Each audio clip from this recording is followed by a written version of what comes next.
ಓಂ ಶ್ರೀ ಗುರುಭ್ಯೋ ನಮಃ. ಎಲ್ಲರಿಗೂ ಕರ್ನಾಟಕ ರಾಜ್ಯೋತ್ಸವದ ಹಾರ್ದಿಕ ಶುಭಾಶಯಗಳು. ನೋಡೋಕೆ ತುಂಬಾ ಚೆನ್ನಾಗಿ ಕಾಣಿಸ್ತಾ ಇದ್ದೀರಾ. ಎಲ್ಲ ಮಕ್ಕಳಿಂದ ಹಿಡಿದು ಸ್ಟಾಫ್ ವರ್ಗು ಒಳಗಡೆ ಬಂದ ತಕ್ಷಣನೇ ಒಂದು ಪಾಸಿಟಿವ್ ವೈಬ್ಸ್ ಫೀಲ್ ಆಯ್ತು. ನಿಜವಾಗ್ಲೂ ಕರ್ನಾಟಕ ರಾಜ್ಯೋತ್ಸವನ ನವೆಂಬರ್ 1 ಮಾತ್ರನೇ ಅಲ್ಲ, ನಂಬರ್ 1 ಆಗಿ ನೀವು ಇಲ್ಲಿ ಸೆಲೆಬ್ರೇಟ್ ಮಾಡ್ತಾ ಇರೋದಕ್ಕೆ ನನಗೆ ತುಂಬಾನೇ ಖುಷಿ ಆಯ್ತು. And it's a warm welcome. Thank you so much.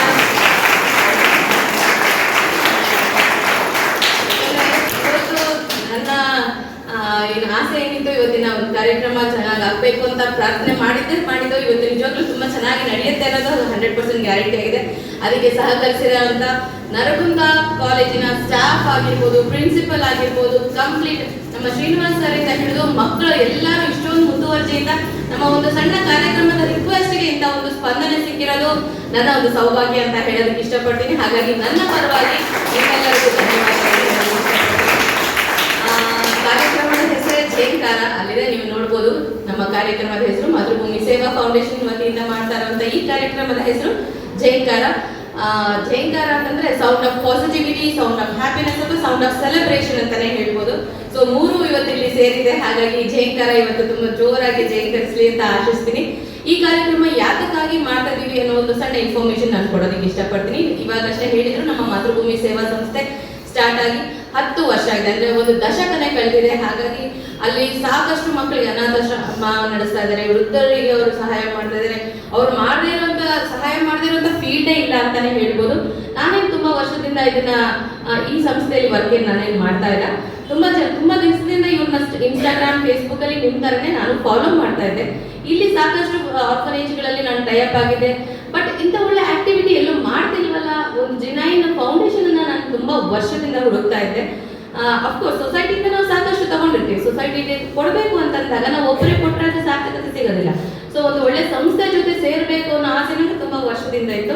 ಆ ಒಂದು ಆಸೆಗೆ ನಾನು ತುಂಬಾ ಫೇಸ್ಬುಕ್ ಅಲ್ಲಿ, ಇನ್ಸ್ಟಾಗ್ರಾಮ್ ಅಲ್ಲಿ ಸರ್ಚ್ ಮಾಡ್ತಾ ಇದ್ದಾಗ ಸಾಕಷ್ಟು ಜನ ಫಾಲೋ ಮಾಡ್ತಿದ್ದೆ. ಅದರಲ್ಲಿ ತುಂಬಾ ಜೆನ್ಯೂನ್ ಅನಿಸಿದ್ದು ನನಗೆ ಮಾತೃಭೂಮಿ ಸೇವಾ ಫೌಂಡೇಶನ್. ಸೊ ಈಗ ರೀಸೆಂಟ್ ಆಗಿ ನಂದು ಸೆಪ್ಟೆಂಬರ್ 14 ಬರ್ಡೇ ಇತ್ತು. ಹಾಗಾಗಿ ಬೇರೆ ಎಲ್ಲೋ ಸೆಲೆಬ್ರೇಟ್ ಮಾಡೋದ್ರ ಬದಲಿಗೆ ಇಲ್ಲಿ ಒಂದ್ಸತಿ ವಿಸಿಟ್ ಕೊಟ್ಟು ನೋಡೋಣ ಹೇಗಿರುತ್ತೆ. ಯಾಕಂದ್ರೆ ಬೇಕಾಗಿರುವಂಥದ್ದು ಸುಮಾರಷ್ಟು ಇರೋದನ್ನ ನಾವು ನೋಡಿರ್ತೀವಿ. ಸೊ ಅಲ್ಲಿ ಹೋಗಿ ಒಂದ್ಸತಿ ಪರ್ಸನಲಿ ಭೇಟಿ ಆದಾಗ ಅಷ್ಟೇ ಅದ್ರ ಬಗ್ಗೆ ಗೊತ್ತಾಗುತ್ತೆ ಅಂತ ನಾನು ಅಲ್ಲಿ ಹೋದಾಗ ಗೊತ್ತಾಯ್ತು.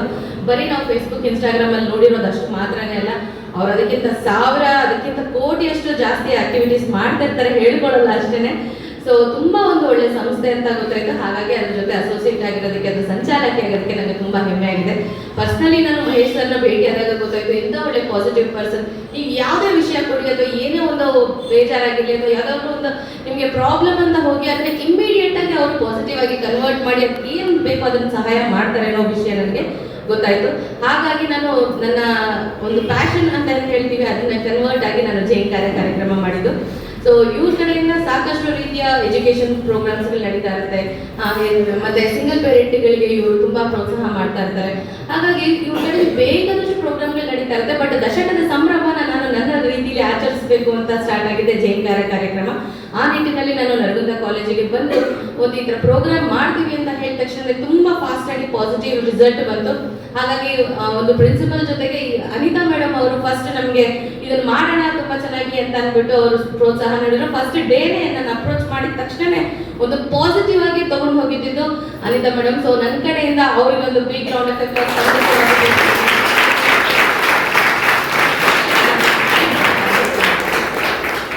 ಅದಾದ್ಮೇಲೆ ನಿಮ್ಮೆಲ್ಲರಿಗೂ ಗೊತ್ತಿದೆ ಇಂಥ ಒಂದು ವಿಜೃಂಭಣೆಯ ಕಾರ್ಯಕ್ರಮದ ಹಿಂದ್ಗಡೆ ಯಾರಿದ್ದಾರೆ ರೂವಾರಿ ಅಂತ. ಅಫ್ಕೋರ್ಸ್ ಅದು ನಮ್ಮ ಶ್ರೀನಿವಾಸ್ ಸರ್ ಅವರು. ನಿರೂಪಣೆಯಿಂದ ಹಿಡಿದು ಕಾರ್ಯಕ್ರಮವನ್ನು ಎಷ್ಟು ಚೆನ್ನಾಗಿ ಅವರು ಮಾಡಿದ್ರೆ ಖಂಡಿತವಾಗ್ಲೂ ನಾನು ಎಕ್ಸ್ಪೆಕ್ಟ್ ಮಾಡಿರಲಿಲ್ಲ. ಯಾಕಂದ್ರೆ ಸಾಕಷ್ಟು ಕಾಲೇಜುಗಳಲ್ಲಿ ಮಾಡಿದ್ದೀವಿ, ಅಂದ್ರೆ ಬ್ಯಾಂಗ್ಳೂರಲ್ಲಿ ಸಾಕಷ್ಟು ಕಾಲೇಜುಗಳಲ್ಲಿ ಜೇಂಕಾರ ಪ್ರೋಗ್ರಾಮ್ಗಳನ್ನ ಮಾಡಿದ್ದೀವಿ. ಇಂಥ ಒಂದು ಒಳ್ಳೆ ಪಾಸಿಟಿವ್ ನೋಟ್ ಅಂತ ಇಷ್ಟು ಚೆನ್ನಾಗಿ ಅದನ್ನ ಒಂದು ಪರ್ಫೆಕ್ಟ್ ಆಗಿ ಪ್ಲಾನ್ ಮಾಡಿ ಇಷ್ಟು ಚೆನ್ನಾಗಿ ಆರ್ಗನೈಸ್ ಮಾಡೋದು ಸಣ್ಣ ವಿಷಯ ಆಗಲಿಲ್ಲ. ನಾವು ಹೇಳ್ಬಿಡ್ಬೋದು ಮಾಡೋಣ ಅಂತ, ಬಟ್ ಅದನ್ನ ಕಾರ್ಯರೂಪಕ್ಕೆ ತರಬೇಕಂದ್ರೆ ಅದ್ರ ಹಿಂದ್ಗಡೆ ಸಾಕಷ್ಟು ಶ್ರಮ ವಹಿಸಿರ್ತಾರೆ. ಅದ್ರ ಜೊತೆಗೆ ಅಫ್ಕೋರ್ಸ್ ಮಕ್ಕಳಾದಂತ ನೀವು ನಿಮ್ಮ ಸಪೋರ್ಟ್ ಇಲ್ದಿರ ಈ ಕಾರ್ಯಕ್ರಮ ಇಷ್ಟು ಚೆನ್ನಾಗಿ ನಡೆಯೋದಕ್ಕೆ ಸಾಧ್ಯನೇ ಇಲ್ಲ. ಅಫ್ಕೋರ್ಸ್ ಜೇಂಕಾರ ಕಾರ್ಯಕ್ರಮಕ್ಕೆ ನೀವೆಲ್ಲ ತುಂಬಾ ಖುಷಿಯಾಗಿ ಕಾಯ್ತಾ ಇದ್ದೀರಾ ಅಂತ ನನಗೆ ಗೊತ್ತಿದೆ. ಸೊ ಈ ಕಾರ್ಯಕ್ರಮದಲ್ಲಿ ಒಂದು ಸಣ್ಣ ಮಾತು ಹೇಳೋದಕ್ಕೆ ಇಷ್ಟಪಡ್ತೀನಿ. ತುಂಬಾ ಜನಕ್ಕೆ ಓದ್ತಾ ಇರ್ತೀರಾ, ಇಲ್ಲಿ ಹೇಗಿರುತ್ತೆ ಅಂತಂದ್ರೆ ನೀವು ಇವಾಗ ಕಲಿಯುವಂತ ಟೈಮಲ್ಲಿ ನಮಗೆ ಇದಾಗಬೇಕು ಆಂಬಿಷನ್ಸ್ ತುಂಬಾ ಇರುತ್ತೆ. ಈ ಏಜಲ್ಲಿ ಎಸ್ಪೆಷಲಿ ನಾನು ಹೇಳ್ಬೇಕಂದ್ರೆ ನನಗೆ ಈ ಟೈಮಲ್ಲಿ ಆಫ್ಟರ್ 10th ಅಂಡ್ PUC ರೇಂಜಲ್ಲಿ ಏನಿತ್ತು, ಇದು ಮಾಡ್ಬೇಕು, ಅದು ಮಾಡ್ಬೇಕು, ಸಾಧನೆ ಮಾಡ್ಬೇಕು ಅನ್ನೋದು ತುಂಬಾ ಆಸೆ ಇರುತ್ತೆ. ಬಟ್ ಅದನ್ನ ಹೇಗೆ ಮಾಡ್ಬೇಕು ಏನ್ ಮಾಡ್ಬೇಕು ಅಂತ ಗೊತ್ತಿರಲ್ಲ. ಗುರು ಮತ್ತೆ ಗುರಿ, ನಮ್ಮ ಮಹೇಶ್ ಸರ್ ಯಾವಾಗಲೂ ಹೇಳ್ತಾ ಇರ್ತಾರೆ, ಅವರಿಂದಾನೇ ಕಲ್ತಿದ್ದು. ಗುರು ಮತ್ತೆ ಗುರಿ ಎರಡು ಕರೆಕ್ಟ್ ಆಗಿ ಸಿಕ್ಕಿದಾಗ ನಾವು ಜೀವನದಲ್ಲಿ ತುಂಬಾ ಫಾಸ್ಟ್ ಆಗಿ ಬೆಳಿತೀವಿ ಅಂತ ಹೇಳ್ತಾರೆ. ಸೊ ಎರಡು ನಿಮ್ಗೆ ಇಲ್ಲಿ ತುಂಬಾ ಚೆನ್ನಾಗಿ ಸಿಕ್ಕಿದೆ ನರಗುಂದ ಕಾಲೇಜಲ್ಲಿ, ಅದನ್ನ ಮ್ಯಾಕ್ಸಿಮಮ್ ಯೂಸ್ ಮಾಡ್ಕೊಳ್ಳಿ. ಇಂಥ ಒಳ್ಳೆ ಟೈಮ್ ಮತ್ತೆ ನಿಮಗೆ ಸಿಗೋದೇ ಇಲ್ಲ. ಮತ್ತೆ ಸೂಪರ್ ಸಕ್ಸಸ್ಫುಲ್ ಆಗ್ಬೇಕಂದ್ರೆ ಒಂದೇ ಒಂದು ಫಾರ್ಮುಲಾ ಹೇಳಿ ನನ್ನ ಈ ಸಣ್ಣ ಮಾತುಗಳನ್ನ ಮುಗಿಸ್ತೀನಿ. ಇಲ್ಲಿ ಯಾರಿಗೆಲ್ಲ ಸೂಪರ್ ಸಕ್ಸಸ್ ಆಗ್ಬೇಕು ಅಂತ ಆಸೆ ಇದೆ, ಲೈಫ್ ಅಲ್ಲಿ ಸೂಪರ್ ಸಕ್ಸಸ್ ನಾನು ಆಗ್ಬೇಕು ಅನ್ನೋರು ಯಾಕೆ? Very few hands, raise your hands. ಪ್ರತಿಯೊಬ್ಬರಿಗೂ ಆಸೆ ಇರ್ಬೇಕಲ್ವ ಅದು? Very good. ಓಕೆ, ನಿಮ್ಗೆ ಸೂಪರ್ ಸಕ್ಸಸ್ ಆಲ್ರೆಡಿ ಆಗಿದೆ. ಓಕೆ, ಸೊ ಸೂಪರ್ ಸಕ್ಸಸ್ ಆಗ್ಬೇಕಂದ್ರೆ ಒಂದೇ ಒಂದು ಫಾರ್ಮುಲಾ ಹೇಳ್ಕೊಡ್ತೀನಿ, ಅದು ನಿಮ್ಮ ಜೀವನಕ್ಕೆ ಖಂಡಿತವಾಗ್ಲೂ ಉಪಯೋಗ ಬರುತ್ತೆ. ಟ್ರಿಪಲ್ ಪಿ ಅಂತ ಹೇಳ್ತೀವಿ, ಪಿ ಪಿ ಪಿ. ಆಯ್ತಾ? ಈ ಟ್ರಿಪಲ್ ಪಿ ಫಾರ್ಮುಲಾನ ಯಾರು ವಾಪಸ್ ರಿಪೀಟ್ ಮಾಡ್ತೀರಾ ನೋಡ್ತೀನಿ ನಾನು ಹೇಳಿ ಆದ್ಮೇಲೆ. ಟ್ರಿಪಲ್ ಪಿ ಫಾರ್ಮುಲಾನ ಇಟ್ಕೊಂಡ್ರೆ ಲೈಫಲ್ಲಿ ತುಂಬಾ ಫಾಸ್ಟ್ ಆಗಿ ತುಂಬಾ ಬೇಗ ನಾವು ಮುಂದುವರಿಬೋದು. ಒಂದು ಪರ್ಸನಲ್ ಲೈಫ್ ಅನ್ನೋದನ್ನ, ಪರ್ಸನಲ್ ಲೈಫ್ ಅನ್ನೋದು ನಮ್ಗೆ ಎಲ್ಲರಿಗೂ ಇದ್ದೇ ಇರುತ್ತೆ. ನಿಮ್ಮ ಅಪ್ಪ ಅಮ್ಮನ ಜೊತೆ ಕೊಡೋ ಟೈಮ್ ಕೂಡ ಪರ್ಸನಲ್ ಲೈಫ್ ಆಗಿರುತ್ತೆ.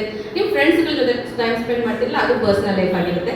ಆ ಪರ್ಸನಲ್ ಲೈಫ್ಗೆ ದಿನದ ಒಂದು 20% ಅಷ್ಟು ಎತ್ತಿಟ್ಬಿಡಿ. ಇನ್ನು ಉಳಿದ 80 ಭಾಗದಲ್ಲಿ ಉಳಿದೆರಡು ಪಿಗಳಿಗೋಸ್ಕರ ನೀವು ಸಪ್ರೇಟ್ ಆಗಿ ಇಟ್ಕೊಳ್ಳಿ. ನಾನು ಮಾಡಿರುವಂಥ ಫಾರ್ಮುಲಾ ಇದೇನೆ ಆಗಿತ್ತು. ಸೊ ನನಗೆ ನಾನು ಸ್ಕೂಲ್ ಡೇಸಲ್ಲಿ ನಮಗೆ ಸುಧಾ ಮೇಡಮ್ ಅಂತ ಇದ್ರು ನೋಡಿ, 30-40 ವರ್ಷ ಆದರೂ ಅವ್ರ ಹೆಸರು ನೆನ್ಪಿಟ್ಕೊಂಡಿರ್ತೀನಿ ಅಂತಂದ್ರೆ ಖಂಡಿತವಾಗ್ಲೂ ಅವರು ನನ್ನ ಜೀವನದ ರೂಪಕ್ಕೆ ಅಂತ ಹೇಳ್ಬೋದು. ಸೊ ಅವ್ರು ಹೇಳ್ಕೊಟ್ಟಿರೋಂಥ ಒಂದು ಫಾರ್ಮುಲಾನ ನಿಮ್ಮ ಜೊತೆ ಶೇರ್ ಮಾಡ್ತಿದ್ದೀನಿ. ಒಂದು ಪ್ಯಾಷನ್, ಇನ್ನೊಂದು ಪ್ರೊಫೆಷನ್ ಅಂತ ಹೇಳ್ತೀನಿ. ನೀವು ಯಾವುದೇ ಪ್ರೊಫೆಷನ್ ತಗೊಳ್ಬೋದು. ಇಲ್ಲಿ ಸೈನ್ಸ್ ಓದ್ತಿದ್ದೀರಾ, ಕಾಮರ್ಸ್ ಓದ್ತಿದ್ದೀರಾ, ಸೊ ಬರೀ ಡಾಕ್ಟರ್ ಇಂಜಿನಿಯರಿಂಗ್ ಅಥವಾ ನೀವು BCom ಮಾಡೋದು ಮಾತ್ರನೇ ಅಲ್ಲ. ಇಲ್ಲಿ ಸಾಕಷ್ಟು ಇವಾಗ ಓಷನ್ ಆಫ್ ಅಪರ್ಚುನಿಟೀಸ್ ಇರುತ್ತಲ್ವಾ. ಸೊ ಈ ಅಪರ್ಚುನಿಟೀಸ್ ಅಲ್ಲಿ ನೀವು 2 ಪಿಗಳನ್ನ ಕರೆಕ್ಟ್ ಆಗಿ ಫಾಲೋ ಮಾಡಿ. ನಾನು ಹೇಳೋದಲ್ಲ, 80% ಅಲ್ಲಿ ನೀವು 2ನ್ನ ಫಾಲೋ ಮಾಡಬೇಕಾಗುತ್ತೆ, profession life and passion life. So profession ಅಂದ ತಕ್ಷಣ ನಿಮ್ಮ ಕ್ಯಾಟಗರಿಲಿ ನೀವು ಯಾವ್ದು ಇಷ್ಟಪಡ್ತೀರೋ ಅದನ್ನು ಚೂಸ್ ಮಾಡ್ಕೊಳ್ಳಿ. ಡಾಕ್ಟರ್ ಆಗಬೇಕಾ, ಇಂಜಿನಿಯರಿಂಗ್ ಆಗಬೇಕಾ, ಅಥವಾ ಆಂಟ್ರಪ್ರಿನರ್ ಆಗಬೇಕಾ, ಇಟ್ಸ್ ಯುವರ್ ಲೈಫ್. ಬಟ್ ಈಗಲೇ ಅದನ್ನ ಡಿಸೈಡ್ ಮಾಡಿ. ಇಂಥ ಒಳ್ಳೆ ಮಾರ್ಗದರ್ಶಕರು ಇರ್ತಾರೆ, ಅವ್ರ ಹತ್ರ ಕೂತು ಡಿಸ್ಕಸ್ ಮಾಡಿ, ನಾನು ಹೀಗೆ ಆಗ್ಬೇಕಂತಿದ್ದೀನಿ, ಇದಕ್ಕೆ ನಾನು ಏನು ಮಾಡಿದ್ರೆ ಚೆನ್ನಾಗಾಗುತ್ತೆ ಅಂತ. ಖಂಡಿತವಾಗ್ಲೂ ನಿಮ್ಮ ಸಬ್ಜೆಕ್ಟ್ ಮಾತ್ರನೇ ಅಲ್ಲ, ಇಂಥ ಒಳ್ಳೆ ಪಾಸಿಟಿವ್ ಇರುವಂಥ ಗುರುಗಳಿಂದ ನಿಮಗೆ ಲೈಫಿಗೆ ಬೇಕಾಗಿರುವಂಥ ಕಂಪ್ಲೀಟ್ ನಾಲೆಜ್ ಸಿಗುತ್ತೆ. ಸೊ ಒಂದು ನಾನು ಪ್ರೊಫೆಷನಲಿ ಏನು ಆಗಬೇಕು ಅನ್ನೋದನ್ನ ಈಗಲೇ ಡಿಸೈಡ್ ಮಾಡಿ, ಅದಕ್ಕೆ ಏನೆಲ್ಲ ಪ್ರಿಪ್ರೇಷನ್ ಮಾಡಬೇಕು, this is the right age, ಅದನ್ನ ಈಗ ಪ್ರಿಪ್ರೇಷನ್ ಮಾಡ್ತಾ ಬನ್ನಿ. ಇನ್ನು ನೆಕ್ಸ್ಟ್ ಉಳಿದಿರುವಂಥ 3ನೇ ಪಿ ಯಾವುದು? ಪ್ಯಾಷನ್. ಸೊ ಆ ಪ್ಯಾಷನ್ ಅನ್ನ ಇವತ್ತು ನಾವು ಇಲ್ಲಿ ಸೆಲೆಬ್ರೇಟ್ ಮಾಡ್ತಿದ್ದೀವಿ ಝೇಂಕಾರದ ಮೂಲಕ ಅಲ್ವಾ. ಇಲ್ಲಿ ನೀವು ಸೈನ್ಸ್ ತಗೊಂಡಿರ್ಬೋದು, ಕಾಮರ್ಸ್ ತಗೊಂಡು ಯಾವುದೇ ಕ್ಯಾಟಗರಿ ಇರ್ಬೋದು, ಬಟ್ ಇಲ್ಲಿ ನೀವು ಸೆಲೆಬ್ರೇಷನ್ ಮಾಡ್ತಾ ಇದ್ದೀರಾ, ಹಾಡು ಹೇಳ್ತಿದ್ದೀರಾ, ಡ್ಯಾನ್ಸ್ ಮಾಡ್ತಿದ್ದೀರಾ, ಮ್ಯೂಸಿಕ್, ಕೀಬೋರ್ಡ್ ಅಥವಾ ಕಾಮಿಡಿ, ಸ್ಟ್ಯಾಂಡಪ್ ಕಾಮಿಡಿ ಯಾವ್ದು ಬೇಕಾದ್ರೂ ಆಗಿರ್ಬೋದು, ದಟ್ ಇಸ್ ಯುವರ್ ಪ್ಯಾಷನ್ ಆಗಿರುತ್ತೆ. ಸೊ ಯಾವಾಗ ನೀವು ಪ್ಯಾಷನ್ ಅನ್ನ ಪ್ರೊಫೆಷನ್ ಆಗಿ ತಗೊಳ್ತೀರೋ ಇನ್ನೂ ಜಾಸ್ತಿ ಮುಂದುವರಿಯುವಂಥ ಚಾನ್ಸಸ್ ತುಂಬಾ ಇರುತ್ತೆ. ಬೆಸ್ಟ್ ಎಕ್ಸಾಂಪಲ್ ಅಂದ್ರೆ ನನ್ನನ್ನು ನಾನೇ ಹೇಳ್ಕೊಳ್ತೀನಿ. ಏನಕ್ಕೆ ಅಂತಂದ್ರೆ ಬೀಯಿಂಗ್ ಪ್ರೊಫೆಷನ್ ನಾನು ಬ್ಯೂಟಿಷಿಯನ್ ಆಗಿರ್ಬೋದು, ಬಟ್ ನಾನು ಓದಿದ್ದು ಕೂಡ ಕಾಮರ್ಸ್. ಸೊ ಕಾಮರ್ಸ್ ಸ್ಟೂಡೆಂಟ್ಸ್ ನೋಡಿದ್ರೆ ನನಗೆ ಸ್ವಲ್ಪ ಲವ್ ಜಾಸ್ತಿ ಆಗುತ್ತೆ. ಬಿಕಾಸ್ ಸ್ವಲ್ಪ ಜಾಸ್ತಿ ಓದಿದ್ರೆ ಮಾತ್ರ ಕಾಮರ್ಸ್ ತಗೊಳ್ತೀರಿ, ಯಾಕಂದ್ರೆ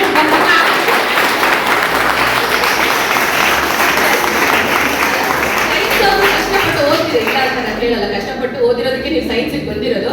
ಬಟ್ ಬುದ್ಧಿ ಜಾಸ್ತಿ ಇದ್ದಾಗ ನಾವು ಕಾಮರ್ಸ್ ತಗೊಳ್ತೀವಿ, ಯಾಕಂದ್ರೆ ಓಷನ್ ಆಫ್ ಅಪರ್ಚುನಿಟೀಸ್ ಅದರಲ್ಲಿ ಇರುತ್ತೆ.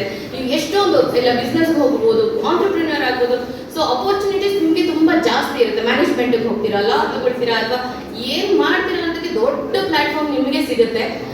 ಹಾಗಾಗಿ ತಪ್ಪೇನಿಲ್ಲ, ಬೇರೆ ತಗೊಳ್ಳೋದು ತಪ್ಪೇನಿಲ್ಲ, ಖಂಡಿತವಾಗ್ಲೂ ತುಂಬಾ ಒಳ್ಳೇದೇ. ಬಟ್ ಏನ್ ತಗೊಂಡಿದ್ದೀರಾ ಅನ್ನೋದನ್ನ ನೀವು ಕರೆಕ್ಟಾಗಿ ಇವತ್ತಿಂದನೇ ಜಡ್ಜ್ ಮಾಡಿ, ನನ್ನ ಮುಂದೆ ಏನ್ ಆಗ್ಬೇಕು ಅಂತ ಯೋಚನೆ ಮಾಡಿ. ಅದ್ರ ಕಡೆ 40% ಪ್ಲಾನ್ ಮಾಡೋದಾದ್ರೆ ನಿಮ್ಮ ಪ್ಯಾಷನ್ ಕಡೆ ಇನ್ನು 40% ಪ್ಲಾನ್ ಮಾಡ್ತಾ ಬನ್ನಿ. ಸೊ ಒಂದಲ್ಲ ಒಂದು ರೀತಿ ನಿಮಗೆ ಪ್ಯಾಷನ್ ಅನ್ನೋದು ಪ್ರೊಫೆಷನ್ ಅನ್ನೋದು ಎರಡು ಒಟ್ಟಿಗೆ ಸೇರಿದಾಗ ಲೈಫ್ ತುಂಬಾನೇ ಚೆನ್ನಾಗಿರುತ್ತೆ.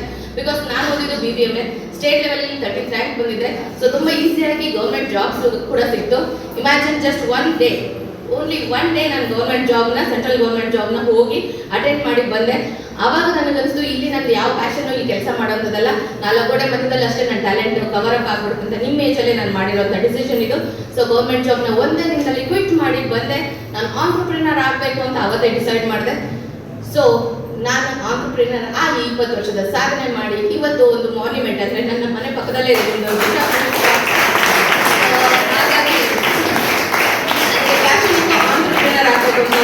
ಸೋಮನ್ ಆಗಬೇಕು ಅಂತ ಆಸೆ ಇತ್ತು. ಯಾಕೆ ಕೆಳಗಡೆ ಕೆಲಸ ಮಾಡಬಾರ್ದು ಅನ್ನೋದು ಈಗೋ ಅಲ್ಲ, ಸೆಲ್ಫ್ ರೆಸ್ಪೆಕ್ಟ್ ಅಂತ ಹೇಳ್ತೀನಿ.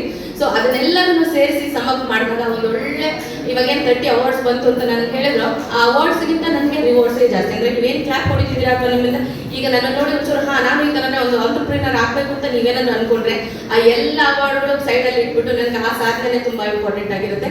ಯಾರಿಗೆ ಯಾಕೋ ಕೈ ಕೆಳಗಡೆ ಕೆಲಸ ಮಾಡೋಣ, ಒಂದು ಸಾಫ್ಟ್ವೇರ್ ಇಂಜಿನಿಯರ್ ಹೋಗ್ಬಿಡೋಣ, ಅದಕ್ಕೆ ಇಂಗ್ಲೀಷ್ ಏನೋ ಮಾಡ್ಬಿಡೋಣ ಅಂತ ಆಸೆ ಇರ್ಬೋದು, ಅದು ತಪ್ಪಂತ ನಾನು ಖಂಡಿತ ಹೇಳ್ತಲ್ಲ. ರಿಯಲ್ ಸಾಧನೆ ಅನ್ನೋದು ಏನಾಗುತ್ತೆ, ನೀವು ಆಂಟರ್ಪ್ರಿನರ್ ಅಂದರೆ ನಿಮ್ಮದೇ ಸ್ವಂತ ಉದ್ಯೋಗ ಮಾಡಿದಾಗ ಮಾತ್ರನೇ ಅದು ಸಾಧನೆ ಆಗುತ್ತೆ. So B passionate. ನಿಮ್ಮಲ್ಲಿ ಯಾವುದೇ ಪ್ಯಾಷನ್ ಇದ್ರು ಅದನ್ನು ಗಿವ್ ಅಪ್ ಮಾಡಬೇಡಿ. ಡ್ಯಾನ್ಸ್ ಆಡೋದು ಒಂದು ಪ್ಯಾಷನ್, ಡ್ಯಾನ್ಸ್ ಕ್ಲಾಸ್ ಓಪನ್ ಮಾಡಿ. ಇವಾಗ ನಿಮ್ಮ ಮುಂದೆ ಇದ್ದಾರೆ ಶ್ರೀನಿವಾಸ್ ಸರ್ ಅವರು, ಅವ್ರ ಪ್ಯಾಷನನ್ನು ಅವ್ರು ಬೆಳೆಸ್ಕೊಂಡು ಬಂದಿರೋದಕ್ಕೆ ಇವತ್ತು ಈ ಮಟ್ಟಕ್ಕೆ ಬೆಳೆದಿರೋದು, ಹೌದಲ್ವಾ? ಸೊ ಪ್ರೊಫೆಷನ್ ಅನ್ನೋದು ಪ್ಯಾಷನ್ ಅದು.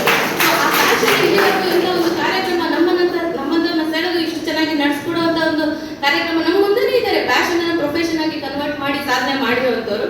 ಸೊ ಇವತ್ತು ನಿಮ್ಮ ಪ್ಯಾಷನ್ ಅನ್ನು ಎಕ್ಸಿಬಿಟ್ ಮಾಡ್ತಿದ್ದೀರಾ ಸ್ಟೇಜ್ ಮೇಲೆ, ಅದನ್ನ ಪ್ರೊಫೆಷನ್ ಆಗಿ ತಗೊಳ್ತೀರಾ ಅಂತ ನಾನು ಖಂಡಿತವಾಗ್ಲೂ ಗೌರವಿಸ್ತೀನಿ. So profession life, fashion life and personal life 3 Pಗಳನ್ನ ಕರೆಕ್ಟ್ ಆಗಿ ಬ್ಯಾಲೆನ್ಸ್ ಮಾಡಿದ್ರೆ ಖಂಡಿತವಾಗ್ಲೂ ಸಕ್ಸಸ್ ಆಗೇ ಆಗ್ತೀರಾ. ನಾನು ದೊಡ್ಡ ಸ್ಪೀಚ್ ಕೊಡುವಂತ ಬ್ರಿಲಿಯಂಟ್ ನಾನು ಖಂಡಿತ ಅಲ್ಲ, ನನ್ನ ಜೀವನದ ಒಂದು ಸಣ್ಣ ಎಕ್ಸ್ಪೀರಿಯನ್ಸ್ ನಿಮ್ಮ ಜೊತೆ ಶೇರ್ ಮಾಡ್ಕೊಂಡೆ. ಹಾಗಾಗಿ ನಮ್ಮ ಮಾತೃಭೂಮಿ ಸೇವಾ ಫೌಂಡೇಶನ್ ಅಂತ ಒಂದು ಒಳ್ಳೆ ಫೌಂಡೇಶನ್ ಜೊತೆಗೆ ನೀವು ಕೂಡ ಅಷ್ಟೇ ಇದರಲ್ಲಿ ತುಂಬಾ ಯಂಗ್ ಏಜ್ ಅಲ್ಲಿ ಸಾಕಷ್ಟು ಮಕ್ಕಳುಗಳಿಗೆ ನಮ್ಮ ಜೊತೆ ವಾಲಂಟಿಯರ್ಸ್ ಆಗಿದ್ದಾರೆ. ಮಾತೃಭೂಮಿ ಸೇವಾ ಫೌಂಡೇಶನ್ ನಾನು ಹೇಳಿದ್ನಲ್ಲ ಪ್ಯಾಷನ್ ಅಂತ, ಆ ಪ್ಯಾಷನ್ ಅಲ್ಲಿ ಇದು ಕೂಡ ಒಂದು ಸಮಾಜದಿಂದ ಸಾಕಷ್ಟು ತಗೊಂಡ್ಬಿಟ್ಟಿದ್ದೀನಿ ನಾನು. ಅದಕ್ಕೆ ಸಣ್ಣದೊಂದು ಕಾಣಿಕೆ ಕೊಡಬೇಕು ಅನ್ನೋ ಕಾರಣಕ್ಕೋಸ್ಕರ ನಾನು ಮಾತೃಭೂಮಿ ಸೇವಾ ಫೌಂಡೇಶನ್ ಜೊತೆ ಜಾಯಿನ್ ಆಗಿರುವಂಥದ್ದು. ಸೊ ನೀವೀಗ ನಾನು ಅರ್ನ್ ಮಾಡ್ತಾ ಇಲ್ಲ, ನಾನು ಹೇಗೆ ಅವ್ರ ಜೊತೆ ಅಸೋಸಿಯೇಟ್ ಆಗಲಿ ಅಂತ ಖಂಡಿತ ಯೋಚನೆ ಮಾಡಬೇಡಿ. ಫಿನಾನ್ಷಿಯಲಿ ಮಾತ್ರನೇ ಅಲ್ಲ, ನೀವು ಸ್ಪಿರಿಚುವಲಿ, ಮೆಂಟಲಿ, ಫಿಸಿಕಲಿ ಹೇಗೆ ಬೇಕಾದರೂ ಈ ತರ ಒಂದು ಒಳ್ಳೆ ಅಸೋಸಿಯೇಷನ್ ಜೊತೆ ಜಾಯಿನ್ ಆಗ್ಬೋದು. ಅವರೊಂದು ಒಳ್ಳೆ ಕಾರ್ಯಕ್ರಮಗಳಲ್ಲಿ ನೀವು ಕೂಡ ಪಾರ್ಟಿಸಿಪೇಟ್ ಮಾಡ್ಬೋದು.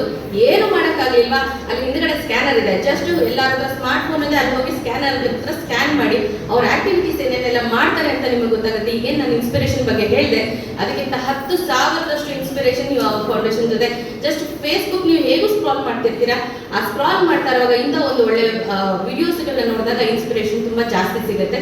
ಸೊ ಹಾಗಾಗಿ ಇವತ್ತಿಂದನೇ ಒಂದು ಒಳ್ಳೆ ವ್ಯಕ್ತಿತ್ವ ನೀವುಗಳಾಗಲಿ ಅನ್ನೋ ಒಂದು ಆಸೆಗೋಸ್ಕರ ನಮ್ಮ ಜೇಂಕಾರ ಕಾರ್ಯಕ್ರಮನ ಮಾಡ್ತಿದ್ದೀವಿ ಮಾತೃಭೂಮಿ ಸೇವಾ ಫೌಂಡೇಶನ್ ವತಿಯಿಂದ. ನನ್ನ ಒಂದು ಇಷ್ಟು ಸಣ್ಣ ಮಾತಿಗೆ ನೀವೆಲ್ಲ ಅವಕಾಶ ಮಾಡಿ ಕೊಟ್ಟಿದ್ದಕ್ಕೆ ತುಂಬ ಹೃದಯದ ಧನ್ಯವಾದ.